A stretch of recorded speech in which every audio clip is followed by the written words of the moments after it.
Boa tarde, que bom ter a sua companhia hoje, quarta-feira, 12 de agosto. Estamos ao vivo para todo o Brasil via satélite e também em canal digital aberto para 1.374 cidades.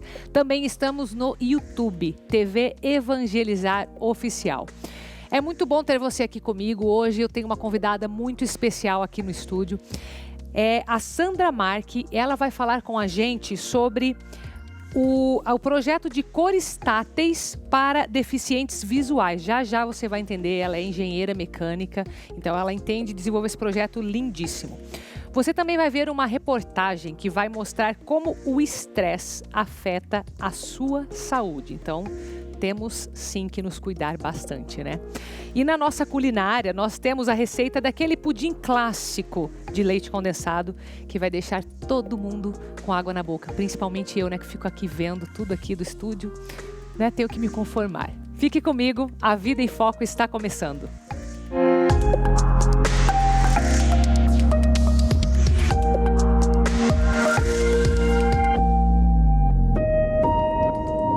Eu começo o programa conversando com a pesquisadora e mestre Sandra Marque. Ela é graduada em artes plásticas também, mestre e doutora em engenharia mecânica. Sabe que eu adoro ver uma mulher que é engenheira. Já estou feliz com você, Sandra, de estar aqui com esse projeto lindo. Ela criou o C-Color, que é a linguagem tátil para os deficientes visuais. Seja bem-vinda. Obrigada, Carol. Isso mesmo, esse projeto iniciou no meu doutorado, com a necessidade de, estudando na tecnologia, dentro da engenharia mecânica, estudando tecnologia assistiva, quer dizer, desenvolvendo tecnologia para pessoas com deficiência. E eu, como vinha estudando a cor, porque a minha formação é artista, é artes plásticas, eu estudei a cor no meu mestrado, na engenharia mecânica, e continuei estudando a cor no meu doutorado, daí trazendo a cor para pessoas com deficiência visual. Porque as pessoas com deficiência visual, sejam cegas, baixa visão ou daltônicas, elas não têm acesso à cor. E é tão importante, né? Nossa, você veja, tudo é colorido, né? Pra gente estar acostumado. Tudo é colorido.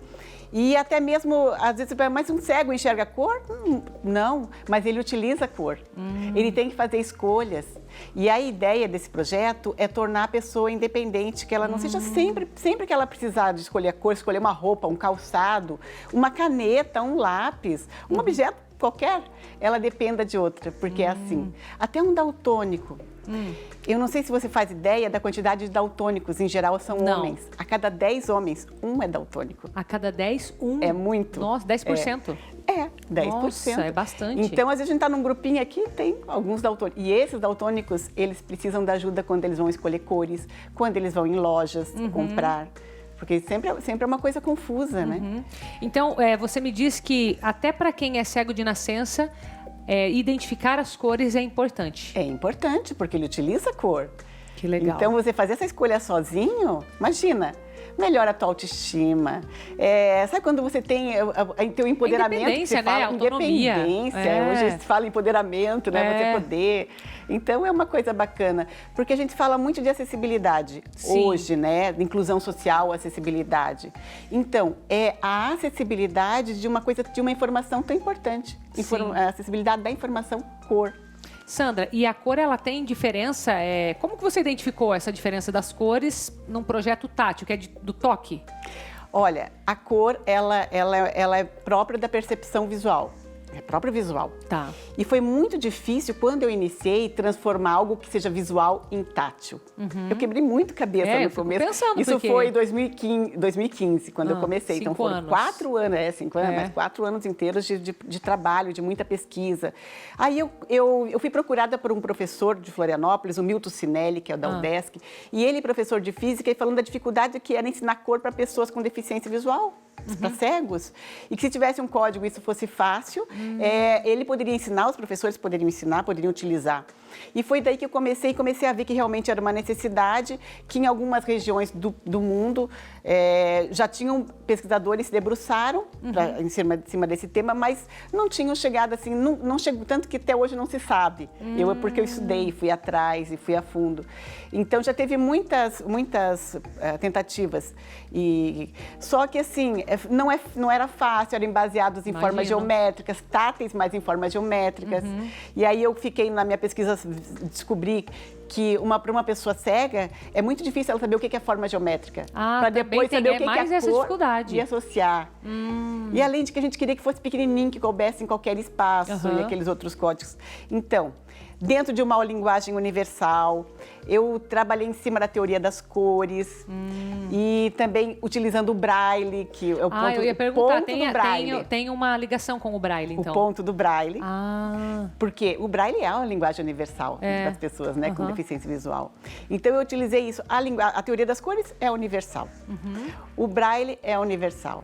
E misturando isso, foi que criei esse código. Nossa, que legal. E o resultado foi legal, porque a gente viu que é muito fácil de aprender.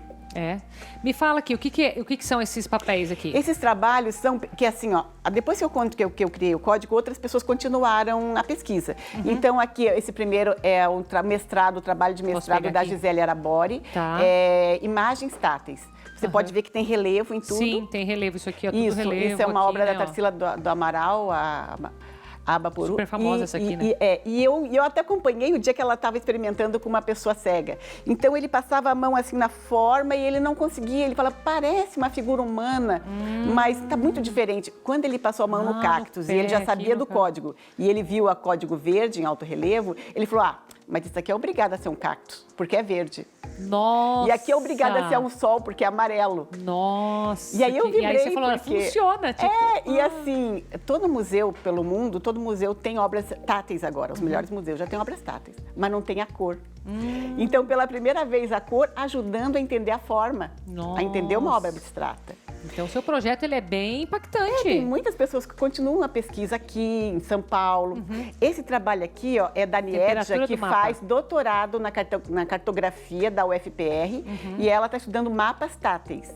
Então, ela está estudando como colocar a cor em mapas táteis, que até hoje não tem. Então, ela está usando o código Secolor para fazer essa pesquisa. É um doutorado que está saindo. Legal. E eu vi que você trouxe alguma coisa. Tem alguma coisa que você quer mostrar daí? Sim, o que nós temos? Então, eu tenho... Tem aquele projeto que está ali também, que a gente já vai lá? Aquele projeto é assim. Para eu criar o código, eu quebrei muito cabeça, então eu tinha que transformar aquilo que era visual em tátil. Então, eu comecei trabalhando com material bem simples, bola de isopor. Vamos ali para você mostrar ali aquele projeto? Bolas de isopor e palitinhos de madeira. E comecei a fazer formas para imaginar como é que isso pode se transformar em tátil. No final das contas, eu acabei ficando nisso aqui, ó, que são as cores primárias. Essas cores, você sabe que não se faz, você compra pronto. Sim, você tá por pronto. Pigmento. Tá, quando a gente mistura o vermelho com o amarelo da laranja, o amarelo com o azul o amarelo com o da verde? Da verde, o azul com o vermelho. Da roxo? Ela passou no teste. Ai, meu Deus do céu. E aí, então, nós temos as cores secundárias. Assim, que nervoso. Daqui, nós temos as cores secundárias. Uma pessoa cega aprende a cor com isso aqui, porque ela vai com a mão, ela desliza, essas, a gente explica, essas 3 cores você compra pronto. Daí ela passa a mão, mas aqui tem tem mais uma cor aqui no meio, você está vendo que tem um espaço aqui. Então, misturando as cores da laranja, daí ela começa a entender que tem as cores secundárias. Então, aqui no caso... Tudo é para alfabetização, vamos dizer. Alfabetização, é verdade, da cor. Que legal. Você veja, perguntei para você, mas quantas vezes eu pergunto e as pessoas erram? Elas não lembram o que é cor primária, o que é cor secundária, faz a maior confusão. Você está na ponta da língua, está de parabéns. É que eu tenho filho em casa. Então, a pessoa com deficiência visual, ela faz um mapa mental, muito fácil, com a mão, ela desliza. Só que nesse caso, o vermelho sempre tem que estar em cima, o amarelo do lado direito. É a posição certa. Isso. E outra coisa também, o código é o ponto e uma linha. Um ponto e uma linha em alto relevo apontando para cima, então no caso é o vermelho. Dá para fazer uma analogia com o relógio, que eles utilizam o relógio Braille, né? Então, 12 horas, 2 horas o laranja, 4 horas o amarelo, 6 o verde, 8 o azul, 10 o violeta, o lilás. E nós temos o branco e o preto, que são cores neutras que vão à parte também. Aqui, branco e preto. Que legal. Então, aqui é tudo em alto relevo. Aqui ajuda a pessoa a aprender sobre cores, uma pessoa que nunca aprendeu sobre cores, aprender e a aprender o código também. Muito legal. Esse projeto é teu, você que fez. Sim, eu desenvolvi, claro, eu tive a participação dos meus orientadores, a Maria Lúcia Okimoto, o professor Ramon Paredes, lá na UFPR, que foi na UFPR, o professor Milton de Florianópolis, que foi... E aí nós desenvolvemos também, enquanto a indústria, porque a ideia... Cola? Não. Aqui tem o código tátil, tá. é uma etiqueta adesiva. A ideia é que todos os produtos sejam, tudo que tem cor, seja acessível às pessoas que têm deficiência visual. Enquanto a indústria não abraçou, porque é um trabalho, é uma inovação, um trabalho recente, então nós criamos etiquetas autocolantes para que a pessoa possa colar a etiqueta. Fantástico. Desenvolvemos moldes vazados, que são os stencils, para que a pessoa possa, ela mesma com tinta que cria relevo, customizar suas roupas, enquanto as roupas não vêm de fábrica, ou seus objetos. Que legal. E você tem um site aqui que é o www.ccolor, se de ver em inglês, né? .com.br. Isso mesmo. E lá acredito que dá para entender mais sobre esse teu projeto, sobre o trabalho. Sim, tem vários vídeos no YouTube também falando, explicando. Temos etiquetas termocolantes também que a pessoa coloca, como é essa tua blusa, que ela é toda em alto relevo, com o código que a pessoa coloca também, aplica na sua roupa, com ferro quente, aplica, não sai mais. Muito legal o seu projeto, viu, Sandra? Fiquei muito feliz de receber aqui. Obrigada, viu? Eu que agradeço a oportunidade de estar aqui mostrando para a sociedade um trabalho de pesquisa da Universidade Federal. Com certeza, muito obrigada. Muito obrigada também. Agora você vai ver uma reportagem que é uma alerta para a sua saúde. Estresse. Vamos ver. O estresse já faz parte do nosso dia a dia, tanto que às vezes achamos que é normal. Com a Neide foi assim, até que ela chegou ao limite. Daí eu já não dormia mais, daí já comecei, eu não vou voltar a trabalhar, assim, muita pegação no pé, assim, exigindo muito da gente, sabe? Daí eu não aguentei, daí eu fiz uma tentativa de suicídio.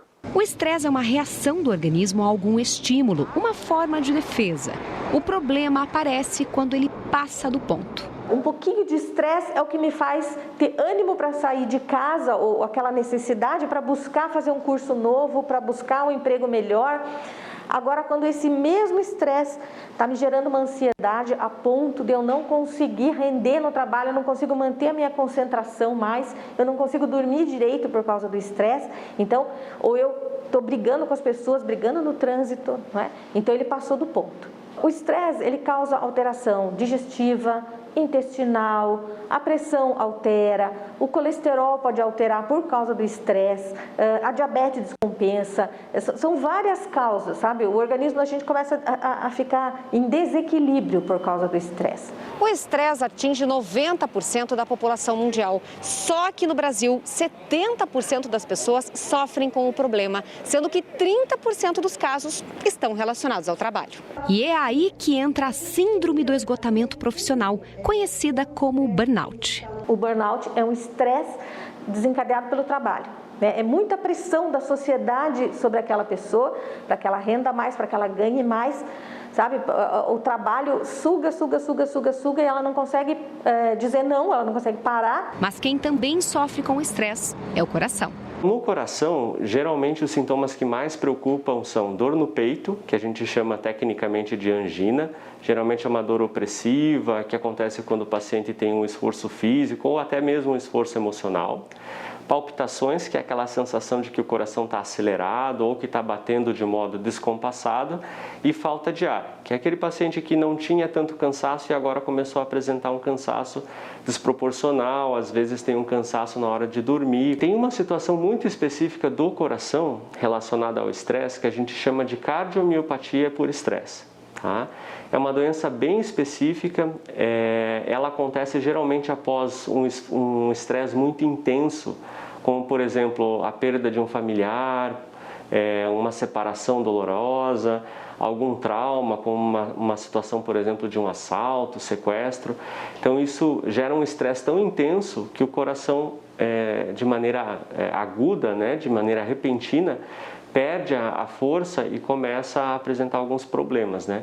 Geralmente o paciente começa a apresentar uma dor no peito, cansaço. E já que não tem como fugir dele, o jeito é encontrar formas de amenizá-lo. Primeiro, fazer um levantamento da situação, não é?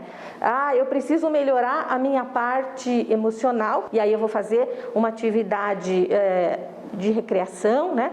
Eu preciso ver a minha parte física como é que tá. Então, dentro de casa, fazer exercício, pega uma videoaula do que a pessoa gostar mais, né? E treinar em casa ou fazer caminhada num lugar seguro, ao ar livre. Foi o que a Neide fez. Encontrou alívio no artesanato. Faz um bem danado, um aviso para as pessoas também que estão depressivas. Procura isso. Faz muito bem. Ó, nada de estresse, então, você viu que isso não faz bem. Muita coisa está na nossa cabeça. Eu sei que existe pressão real, mas se você se determinar, começou a ver que está ficando muito pesado, dá uma levantada, dá uma caminhadinha, seguir aquelas dicas ali vai fazer muita diferença para você. Quero só fazer uma correção antes da gente ir para o intervalo. A gente deixou aqui o site da doutora Sandra, que era www.ccolor.com.br para você conferir o trabalho, tá bom? Então, eu volto já. Volte comigo, porque agora, depois do intervalo, vem o pudim de leite condensado delicioso.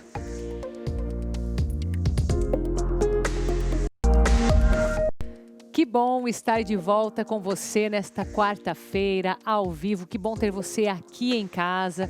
Você sabe que nós também estamos no YouTube e você pode rever toda a nossa programação. Hoje a gente conversou aqui com a doutora Sandra, que deu uma aula aqui, engenheira mecânica, muito interessante o projeto dela. Vai lá na TV Evangelizar Oficial.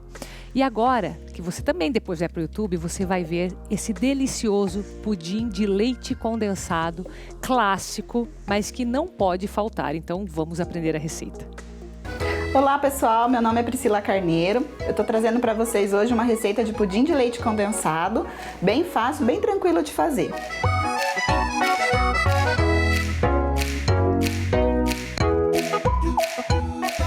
Então agora eu vou mostrar para vocês os ingredientes. A gente vai usar uma lata de leite condensado, 2 xícaras de açúcar, 2 ovos e 1,5 medidas da latinha de leite condensado de leite em temperatura ambiente. A gente vai precisar de um pouquinho de água para o nosso caramelo, mas é bem pouquinho, a gente vai dosando conforme a gente for derretendo o nosso açúcar.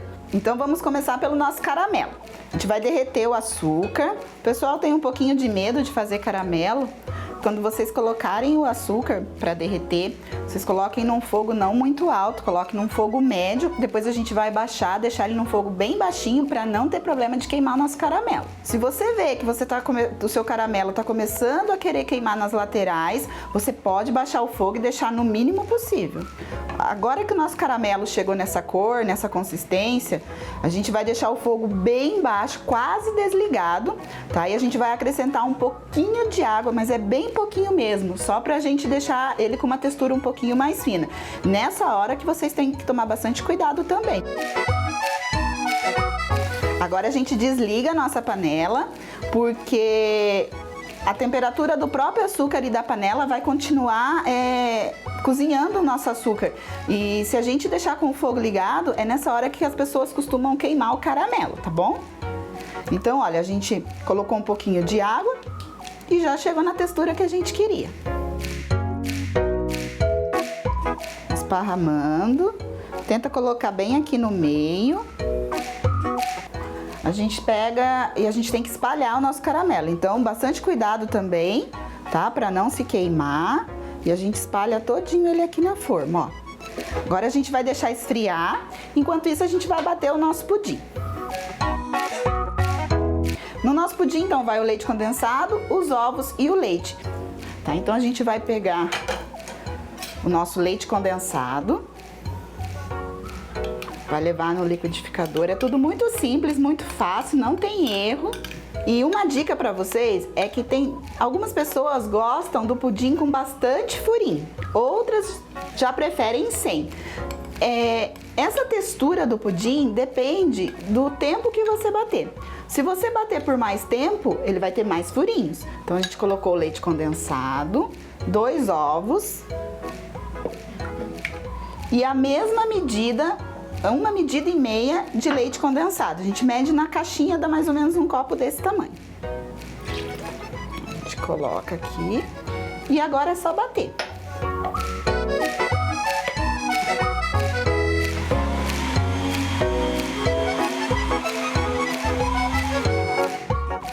agora que a gente bateu o nosso pudim, a gente vai passar ele para a forma e antes disso a gente vai pegar, porque a gente vai cozinhar esse pudim no banho-maria. Então, uma dica que eu vou dar para vocês é que esquentem a água, fervam a água antes de colocar a forma do pudim, porque isso diminui o tempo de forno, né? Já ajuda a cozinhar o nosso pudim e ficar menos tempo no forno. Então, a gente pega a nossa forma, coloca dentro de uma outra forma que dê quase a altura da forma que a gente está fazendo o nosso pudim. Aí a gente vai colocar esse creme que a gente bateu todinho aqui dentro com o nosso caramelo. Depois que a gente colocou, agora que a gente vai colocar a água, tá? Então água quente para diminuir o tempo de forno. Essa água já tá bem quentinha. Cuidado na hora de colocar para não cair dentro do pudim. Coloque água o suficiente para chegar quase na altura da nossa forma. Coloquei água aqui, tá faltando um dedo para chegar no final da nossa forma. É até bom porque ele vai dar uma fervida para não cair dentro do nosso pudim. Depois disso, a gente vai levar no forno pré-aquecido a 180 graus em torno de 1 hora. O tempo de forno vai variar de forno para forno, mas é aproximadamente 1 hora, tá? Aí depois de 1 hora você pode pegar um garfinho ou um palitinho e colocar. Se não grudou, não tiver molenga, tá pronto o nosso pudim. A gente vai levar no forno, com cuidado para não derrubar água dentro dele. Como esse pudim demora em torno de 1 hora dentro do forno e depois, tirando do forno, a gente vai deixar ele uma média de 4 a 5 horas dentro da geladeira, eu já deixei um pronto aqui para mostrar para vocês. Então eu recomendo que se você for servir no jantar ou no almoço, é sempre bom fazer um dia antes, pelo menos ele já fica lá dentro da geladeira, você sabe que ele vai desenformar direitinho. Essa forma é um pouco maior que a gente fez na nossa receita. Aqui eu tenho 2 receitas, é só dobrar todos os ingredientes, tá bom? E eu vou passar uma dica para vocês para desenformar, para não ter erro, porque as pessoas sempre têm um pouquinho de dificuldade também na hora de desenformar, às vezes o pudim quebra, não sabe o que acontece. Então assim, ó, a gente tirou o pudim da geladeira, a gente vai levar ele no fogo de novo, porque ele vai derreter um pouquinho daquele caramelo e vai facilitar muito na hora da gente desenformar. Olha, vocês podem vir com uma faquinha aqui, desprendendo as pontinhas, tá? Não tem problema, pode vir aqui, ó. Só passando na lateralzinha, não precisa ir até o fundo da forma não, tá? Só aqui em cima mesmo, para desprender um pouquinho, aqui no centro. Aí você vem com um pano, porque a nossa forma vai esquentar, e você vai dando uma chacoalhadinha nele. Ele já soltou, ó, já tá deslizando aqui. Ó, então para desenformar, a gente coloca a nossa forma ao contrário e vai na fé.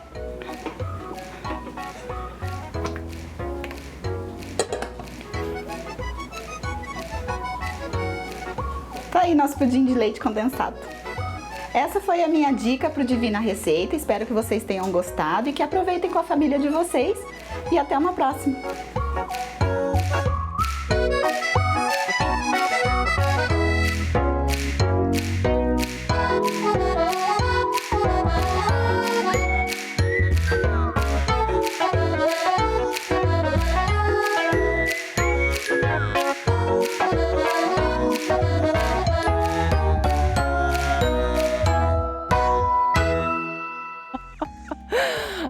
Ó, eu espero que você também curta bastante com a sua família. Treina, porque você viu que a hora que ela virou não caiu uma gota daquela calda. Tem que treinar bastante, mas você tem tempo para fazer isso.